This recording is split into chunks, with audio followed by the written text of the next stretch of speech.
नमस्कार सभी को। आज बहुत ही सौभाग्य का दिन है, हर्ष का दिन है हमारे लिए, स्कूल योग के परिवार के लिए, समाज के लिए।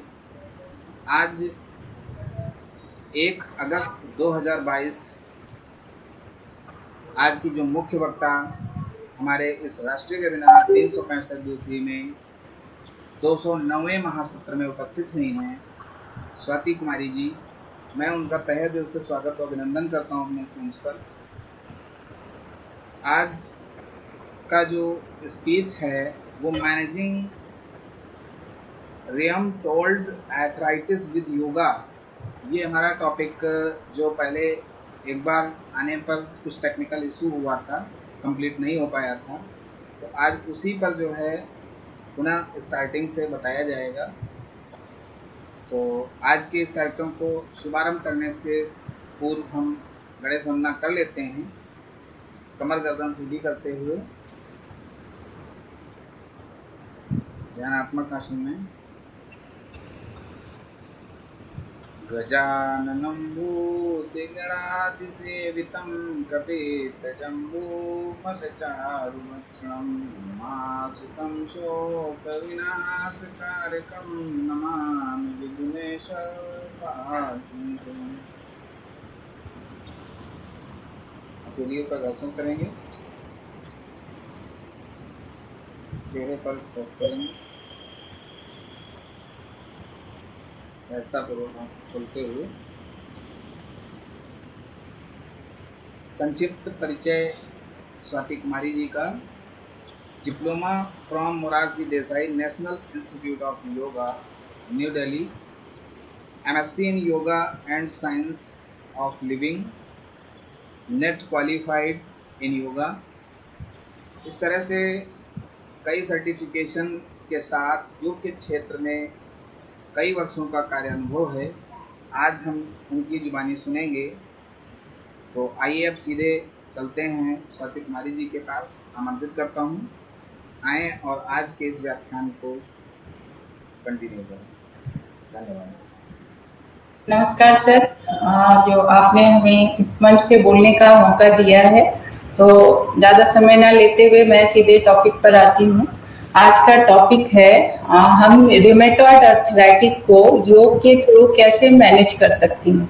क्योर तो नहीं कहेंगे, मैनेज कैसे कर सकती हैं, ताकि हम अपनी लाइफ को और अच्छा से पॉजिटिव वे में ले सकते हैं। खास करके इस आर्थराइटिस से महिलाएं बहुत ही ज़्यादा ग्रसित हो रही हैं। तो कुछ टिप्स हैं और क्यों होता है, क्या सिम्टम्स हैं, क्या रीज़न है, उसको मैं ब्रीफ में बता के सीधे यौगिक मैनेजमेंट पे आऊंगी। तो जो पहला है हमारा आर्थराइटिस, बेसिकली सभी को पता होता है कि आर्थराइटिस होता क्या है। आर्थराइटिस बेसिकली क्या होता है, इन्फ्लामेशंस इन आवर जॉइंट्स। हमारे जॉइंट्स में जो इन्फ्लामेशन किसको कहते हैं कि जो जॉइंट्स में पेन स्वेलिंग हो जाती है उसको हम इन्फ्लामेशन कहते हैं। और उस इन्फ्लामेशन से जॉइंट्स मूवमेंट रुक जाता है, पेन इंक्रीज हो जाता है, तो उसको हम कहते हैं आर्थराइटिस। रूमेटॉइड आर्थराइटिस जो है एक क्रॉनिक डिजीज है, इन्फ्लामेटरी डिजीज है। क्रॉनिक डिजीज की वो जो बहुत लंबे समय से चलती आ रही है, छोटे छोटे जॉइंट्स में हमें पेन होता है, लेकिन उसको हम कॉप अप करते हैं, बर्दाश्त करते हैं और इग्नोर करते हैं। वो आगे चल के इस रूमेटॉइड आर्थराइटिस का एक भयानक रूप ले लेता है, जिसमें हमें अभी पहले मैंने बताया पेन फील होता है, स्वेलिंग है, स्टिफनेस है, और हमारा जो जॉइंट्स के फंक्शंस हैं उसमें वो कमी आने लग जाती है, मूवमेंट में। और इसको हम ऑटो इम्यून डिसऑर्डर कहते हैं। ऑटो इम्यून डिसऑर्डर क्यों कहते हैं? इम्यूनिटी अभी हमने कोरोना में भी सुना कि इम्यूनिटी जिसकी स्ट्रांग है वो कोरोना को बर्दाश्त कर लिया और विजय पा ली, उस डिजीज को उन्होंने क्योर कर लिया। लेकिन जिसकी इम्यून सिस्टम वीक है वो उस चीज को झेल नहीं पाए। इम्यून सिस्टम जिसका स्ट्रांग होता है, इम्यून सिस्टम एक जो कि पूरे हमारे बॉडी में एक नेटवर्क की तरह फैली होती है, और उसको हम स्ट्रांग करते हैं कुछ एक्सरसाइज करके, फिर डाइट भी हम फॉलो करते हैं जिससे हम अपने इम्यूनिटी को स्ट्रांग करते हैं। तो ये ऑटो इम्यून डिसऑर्डर का मतलब है कि इम्यून सिस्टम इसमें क्या करता है, अटैक करता है हेल्दी ज्वाइंट टिश्यूज को।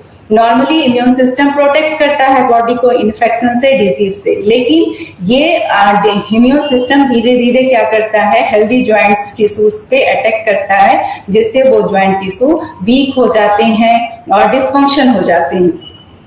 अब रीजन है रूमेटॉइड अर्थराइटिस का कि यहाँ पे ये अफेक्ट करता है basically lining of the joints, जिसमें बहुत जो टिश्यूज को डैमेज करता है, और हमारे जो जॉइंट्स में बोन के जो एंड से हैं जो कवर होते हैं उस टिश्यूज को वो डैमेज करता है। रूमेटॉइड अर्थराइटिस जो होता है ना, सिमेट्रिकल पैटर्न होता है। अगर आपके हैंड से शुरू होता है, अगर आपका राइट हैंड स्टार्ट हुआ है तो लेफ्ट हैंड में होगा, नीज में होगा, टोज में होगा। इस तरह से ये रिस्ट में, हैंड्स में, फीट में भी, स्पाइन्स में, नीज में एंड जॉ में भी ये धीरे धीरे पूरा विकराल रूप धारण कर लेता है। इसमें हमारे को फटीग फील होता है, ओकेजनल फीवर होते हैं, और भूख की भी कमी हो जाती है। मेडिकल प्रॉब्लम स्टार्ट हो जाती हैं, हार्ट्स में, लंग्स में, ब्लड में, नर्व्स में, आईज में, यहाँ तक कि स्किन में भी ये सारे प्रॉब्लम्स स्टार्ट हो जाते हैं। ये सारे हमारे रूमेटॉइड अर्थराइटिस के एडिशनल फीचर हैं। फिर क्या होता है, अगर रूमेटॉइड अर्थराइटिस में आगे क्या होता है, इस इम्यून सिस्टम जो अटैक करता है ज्वाइंट्स टिश्यूज को, एक्चुअली डॉक्टर को भी नहीं पता है कि ये रीजन क्या है, इसके पीछे क्या सिम्टम्स हैं, क्या रीजन है कि इम्यून सिस्टम अटैक करने लग जाता है ज्वाइंट टिश्यूज को। लेकिन जब अब अकर्स कैसे डेवलप हो जाता है रूमेटॉइड अर्थराइटिस, एक सीरीज ऑफ इवेंट्स स्टार्ट होता है जिसमें हमारे कॉम्बिनेशंस ऑफ जीन्स होते हैं, और उसका एक्सपोजर अगर इन्वायरमेंटल फैक्टर्स के साथ मिल जाता है तो ये डेवलपमेंट होने लगता है रूमेटॉइड अर्थराइटिस का। और ये जो इम्यून सिस्टम जब एक्टिवेट करता है, उससे पहले ही सिम्टम्स अपीयर होने से भी पहले ये हमारा इम्यून सिस्टम एक्टिवेट होना शुरू कर देता है, ताकि वो ज्वाइंट टिश्यूज को डैमेज कर सके। उसके बाद जैसे ऑटोइम्यून प्रोसेस में अदर बॉडी पार्ट्स को भी अफेक्ट करता है, और मलफंक्शन, इम्यून मलफंक्शन कहाँ सेटल्स हो जाता है, हमारे ज्वाइंट्स में, जिसके कारण इन्फ्लामेशन शुरू हो जाता है, और इसको हम कहते हैं सिनोवियम। एक्चुअली क्या होता है ना, ज्वाइंट्स में सिनोवियल ज्वाइंट्स जिसको कहते हैं, वो बोन्स, सिनोवियल ज्वाइंट्स बेसिकली क्या करता है, वो मूवमेंट अलाउ करता है। अगर वो सिनोवियल ज्वाइंट्स ना हो, सिनोवियल ज्वाइंट्स ना हो तो मूवमेंट हमारी नहीं होती है। तो मूवमेंट के लिए वो ज्वाइंट्स है, सिनोवियल ज्वाइंट्स, जिसको कि हम मूव करते हैं, ज्वाइंट्स मूवमेंट होता है। अगर इसमें जाकर के immune system auto immune disorder जैसे होता है, वो अगर वहां पे सेटल्ड हो जाता है, इम्यून मल फंक्शंस वहां जाके सेटल्ड हो जाता है, जिससे कि ये मूवमेंट को रोक देता है, जिसकी वजह से हमें पेन स्टार्ट होता है। दूसरा है कि इन्फ्लामेशन ये धीरे धीरे क्रॉनिक होने लग जाता है, सिनोवियम धीरे धीरे ठीक हो जाता है, क्योंकि इंक्रीज ऑफ सेल्स यहाँ पे बढ़ने लग जाते हैं, प्रोटीन्स का प्रोडक्शन होने लगता है, तो रेडनेस और वार्म होने का मतलब है कि इन्फ्लामेशन स्टार्ट होता है। फिर क्या होता है कि ये सारे हमारे जो ज्वाइंट्स में बोन्स हैं, कार्टिलेज हैं, उसको वो डैमेज करना शुरू कर देता है। फिर है किस कैटेगरी के लोगों को ये रूमेटॉइड अर्थराइटिस होता है, इसका क्या, कौन कौन इससे ग्रसित हो सकते हैं, रिस्क फैक्टर क्या है।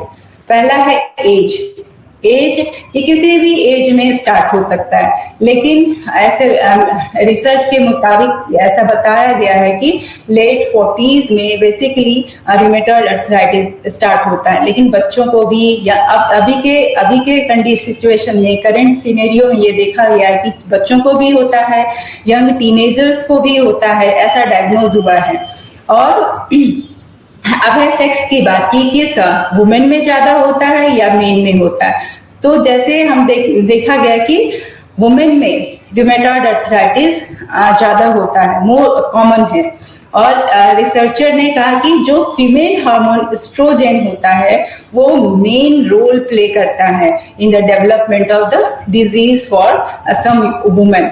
फैमिली हिस्ट्री भी है, जेनेटिक्स भी है, स्मोकिंग भी मेन फैक्टर है। जो लोग बहुत लॉन्ग टाइम से स्मोकिंग कर रहे होते हैं, उनको भी ये डिजीज ग्रसित कर सकती है। ओबेसिटी है, रिसर्च में ये भी देखा गया कि जो ओबीस पर्सन है वो भी रिस्क फैक्टर में आते हैं।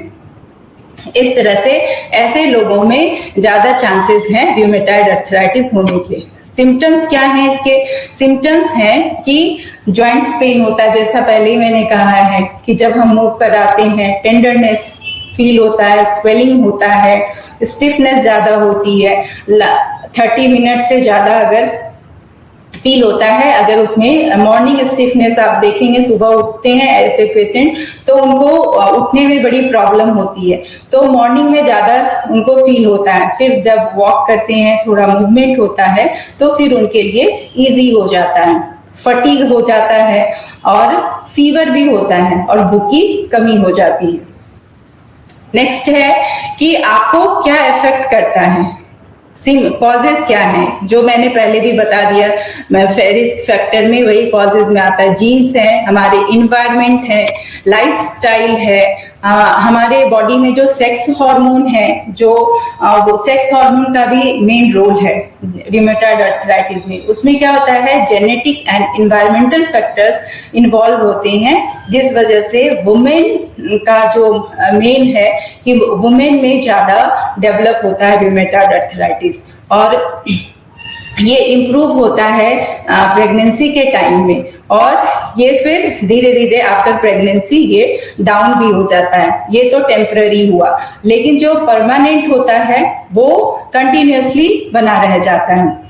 अब डायग्नोस क्या करते हैं डॉक्टर्स? पहले मेडिकल हिस्ट्री देखते हैं कि भाई किसी के मतलब जेनेटिक ये डिजीज है कि नहीं है। फिर उसका फिर क्या बोलते हैं, उसकी पूरी हिस्ट्री चेक करते हैं और उसका लाइफस्टाइल कैसा है, ये सारी चीजें डायग्नोस करते हैं डॉक्टर। और बहुत ही डिफिकल्ट होता है लेकिन इसको डायग्नोस करना।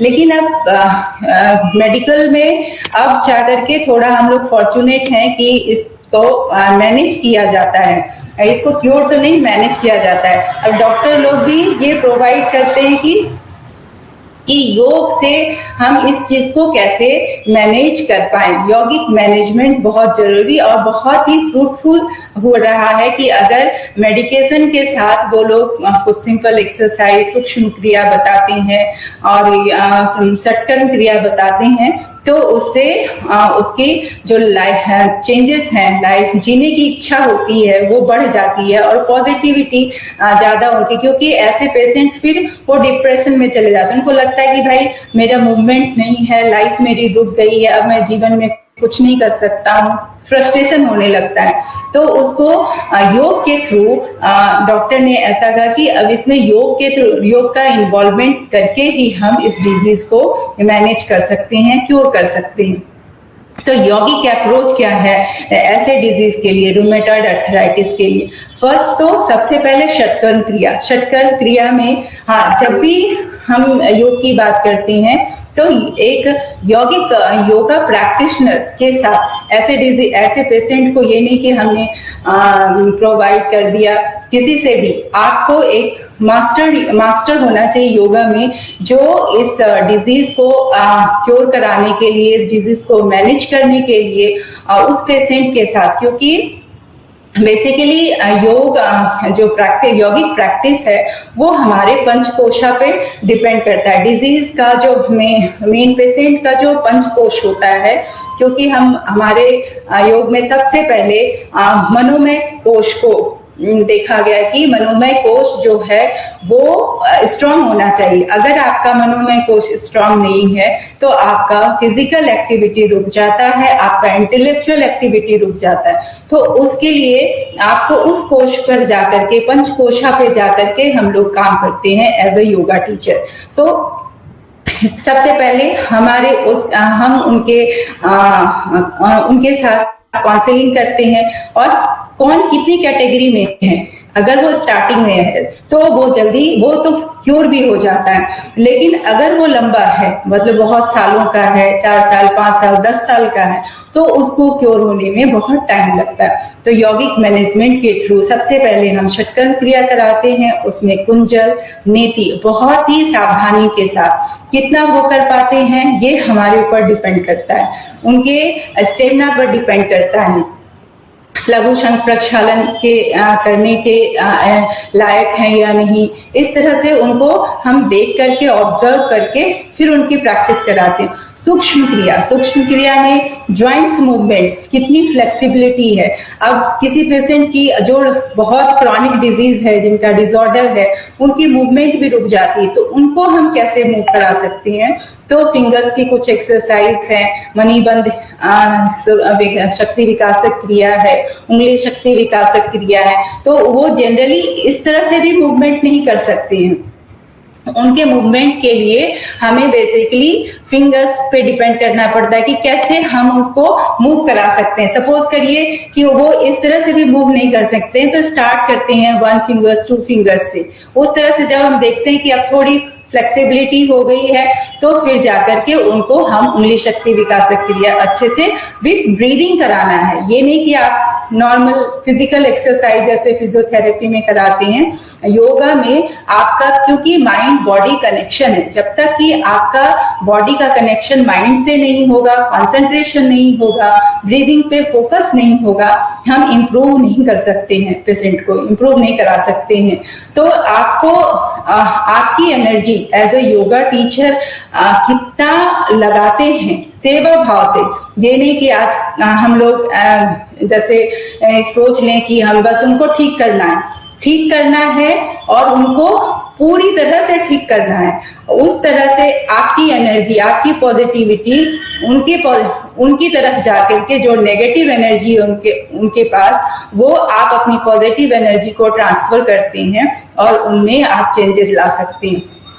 कुछ आसन है जिनको कि हम करा सकते हैं। अब वो नीचे तो बैठ नहीं सकते हैं, तो हम उनको चेयर पे भी बिठा करके बहुत सारी प्रॉप के साथ, अब तो बहुत सारे प्रॉप्स यूज भी करते हैं, बैंड है, रोप है, योगा बेल्ट है, जिसके थ्रू हम उस पेशेंट को हम प्रैक्टिस करवा सकते हैं। स्टार्टिंग में मार्जारी आसन से शुरू करते हैं, लेकिन ज्वाइंट मूवमेंट पहले सूक्ष्म क्रिया अच्छे से पूरे टोज से लेकर के आपके हैंड्स तक, नेक की पूरी आपको एक्सरसाइज करानी पड़ेगी। जब हम उसको करा के जब उनकी मोबिलिटी और स्टेबिलिटी देख लेते हैं, फिर हम सेकेंड आसन पे आते हैं। आसन में हम मार्जारी आसन से शुरू करते हैं।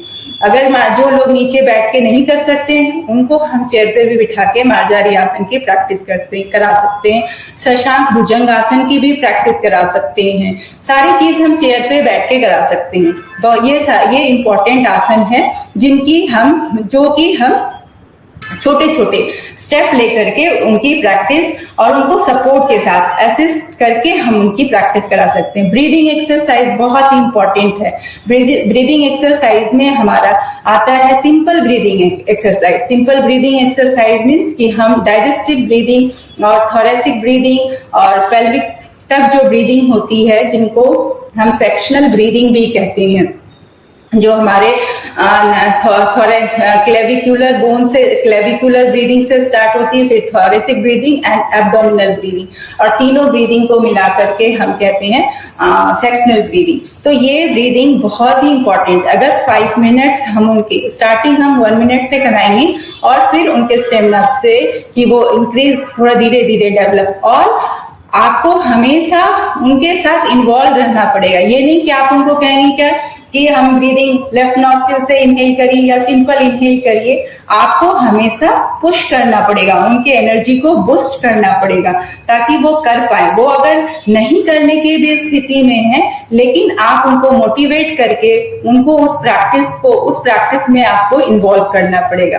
तो ब्रीदिंग एक्सरसाइज इंपॉर्टेंट है। अनुलोम विलोम भी पता है हम कैसे कराते हैं, लेकिन कितनी देर, कितने टाइम तक और कैसे हम इंक्रीज करेंगे 1 मिनट से 2 मिनट से, फिर डे बाय डे उनको एक प्रोग्राम बना लेंगे, एक चार्ट बनाएंगे कि 7 डेज के प्रोग्राम में हम उनको क्या क्या करा सकते हैं। डाइट का भी इम्पोर्टेंट रोल है, हम उनको क्या डाइट दे सकते हैं। एज अ योगा प्रैक्टिशनर्स अगर हमें नहीं पता है तो हम डाइटिशियन से फॉलो कर सकते हैं।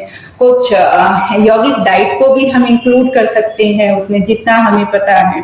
तो उस तरह से हम उनके फिजिकल मतलब कि अन्नमय कोशा पे काम करेंगे, फिर प्राणमय कोशा पे एंड मनोमय कोशा पे काम करेंगे।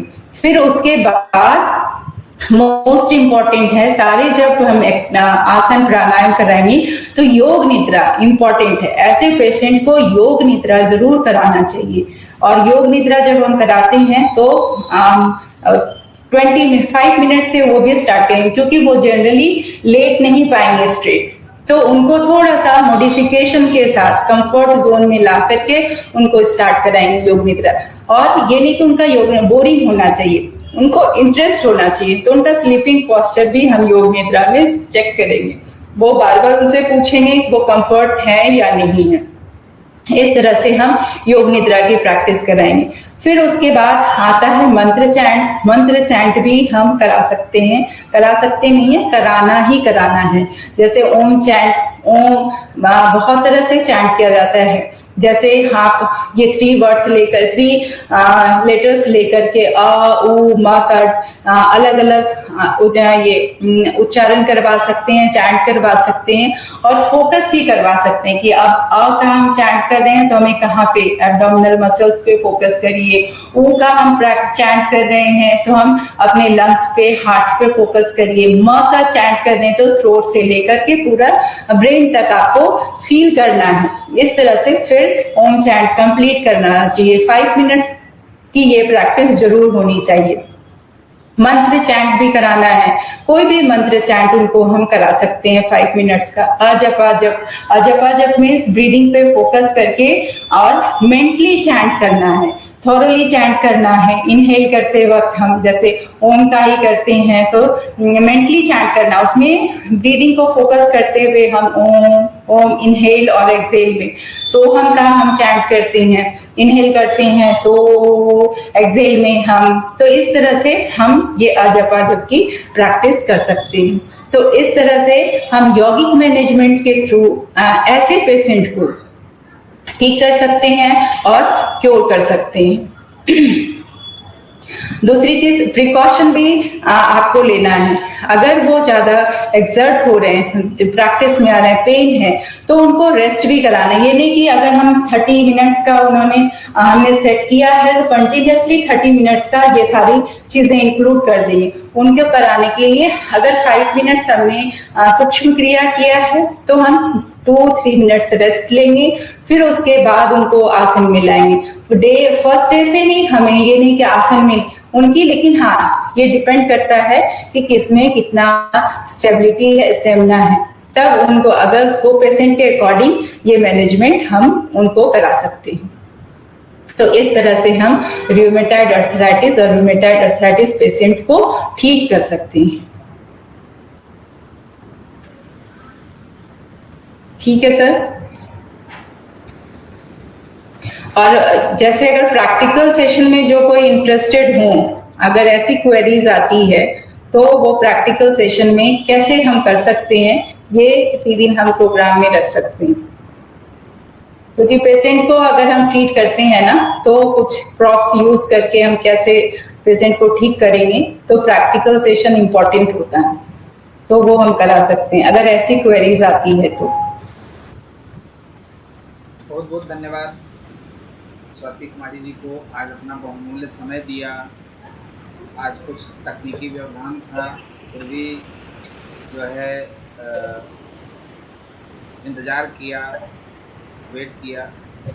और आज के इस महासत्र से निश्चित है कि अर्थराइटिस के रोगी पेशेंट हैं जो उनको इस जानकारी के माध्यम से लाभ मिलेगा, वह अगर प्रयास करेंगे जैसा कि आज कहा गया है हमारे इस सेशन में, तो निश्चित है कि उन्हें लाभ मिलेगा।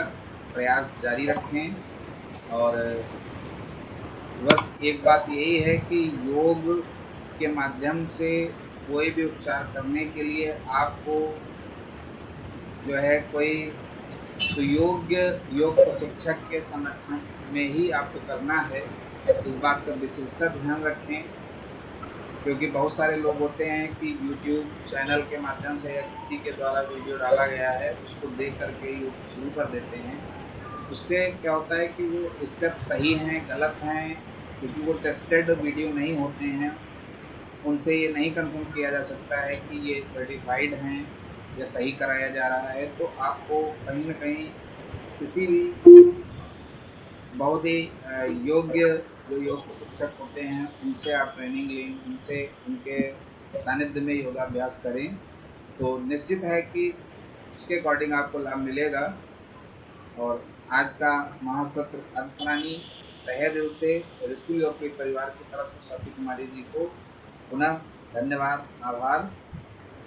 धन्यवाद सर। इस तरह से आगे के लिए भी हम आमंत्रित करेंगे कि आएँ और नए टॉपिक के साथ भी जो है उपस्थित होकर के व्याख्यान करें। निश्चित है कि समाज सेवा सबसे बड़ा पुण्य का कार्य है और ये स्कूल योगपीठ मंच कुछ ऐसा ही करने का प्रयास कर रहा है। आज के इस महासत्र को अब हम लोग यहीं पर विराम देंगे। इसके लिए शांति पाठ करेंगे। 3 बार जो है गायत्री मंत्र का उच्चारण करते हुए शांति पाठ करेंगे। तो सभी लोग कमर गर्दन सीधी करते हुए ओम भूर्भुवस्वः तत्सवितुर्वरेण्यं भर्गो देवस्य धीमहि धियो यो नः प्रचोदयात्। ओम भूर्भुवस्वः तत्सवितुर्वरेण्यं भर्गो देवस्य धीमहि धियो यो नः प्रचोदयात्। ओम भूर्भुवस्वः तत्सवितुर्वरेण्यं भर्गो देवस्य धीमहि धियो यो नः प्रचोदयात्। ओम शांति शांति शांति। दिल को दर्शन करेंगे, चेहरे पर कोमलता से स्पर्श करेंगे, सहजता पूर्वक। आज का महासत्र बहुत ही उपयोगी भी है, क्योंकि अर्थराइटिस का उपचार योग के माध्यम से किया जा सकता है। ये परमानेंट उपचार है, लेकिन अभ्यास करना पड़ेगा तभी संभव है। और ये रोग कह लीजिए हर घर में एक मरीज जरूर मिलेगा। कुछ ऐसा ये माहौल चल रहा है, वातावरण चल रहा है कि लोग उसकी सही गाइडलाइन के साथ उपचार की ओर न भागते हुए टैबलेट्स खा करके, इंजेक्शन लगवा करके इस पर विश्वास करें। जो परमानेंट इलाज न होते हुए